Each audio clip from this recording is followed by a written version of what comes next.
Teacher Talking Sports, what it does, what it do, how we live in the New York Knicks have been a franchise for 76 seasons. Their inaugural season came in 1946-47, and Jalen Brunson just completed one of the best scoring seasons in team history. Now, this season ended with the Knicks defeating the Chicago Bulls 120-119 in overtime. 50 and 32 record for the Knicks. They will have the second seed in the Eastern Conference playoffs. Brunson finished the game with 40 points, an occurrence which has happened quite frequently this season. And it was really one of the all time great scoring seasons in New York Knicks history. This is via landofbasketball.com. Regular season scoring averages in Knicks team history. So Brunson scored 2,212 points in 77 games, good for a 28.73 scoring average, third highest in Knicks franchise history, and the highest scoring average by a player in nearly 4 decades for the team. Now, Brunson's scoring average really rised as towards the end of the season, in his last 17 games, he averaged more than 35 points a contest. You see, the highest scoring average in team history belongs to Basketball Hall of Famer Bernard King in 1984-85. He averaged an extraordinary 32.89 points per game, winning the scoring title. He was actually the first Knicks player to do so, since matched by Carmelo Anthony.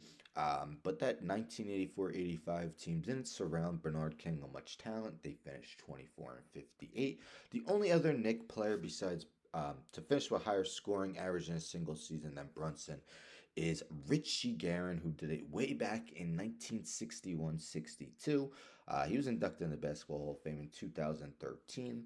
He went on to average 29.53 points per outing in that 61-62 season. But much like King, Guerin's scoring outburst didn't translate to a lot of team success as New York finished 29 and 51 that season. Of course, as I mentioned, Brunson went 50 and 32. Rounding out the top five, we got Melo's scoring title in 2012-13, 28.66, and Patrick Ewing, the franchise's all-time scoring leader at 28.62 in 1989-90. If we go by total points, Brunson is also third at 2,212.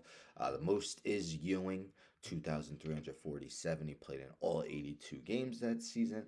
And Guerin's 2,303 in 1961-62. So what a season for Brunson. If you recall, March 31st, scored a career high 61 points. It was an overtime loss against the Spurs, but just 1 point shy of Carmelo's franchise record of 62, which he set on January 24th, 2014. That was one of two 50-plus point games for Brunson this season.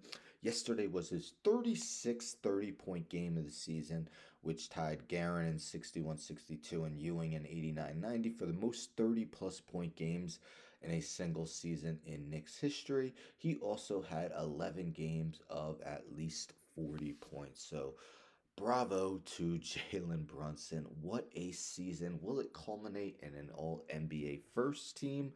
If not, it'll definitely be an all NBA second team. That'll be interesting to see. But first things first, playoffs. So they'll either begin Saturday or Sunday. They will be taking on the winner of the Miami Heat at Philadelphia 76ers.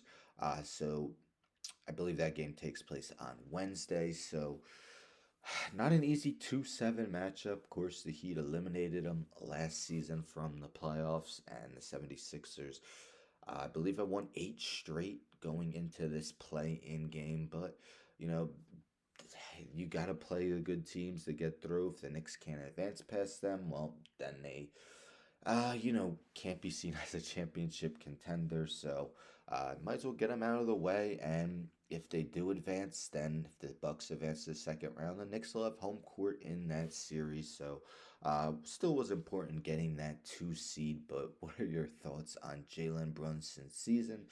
Do you have him as a first team All NBA?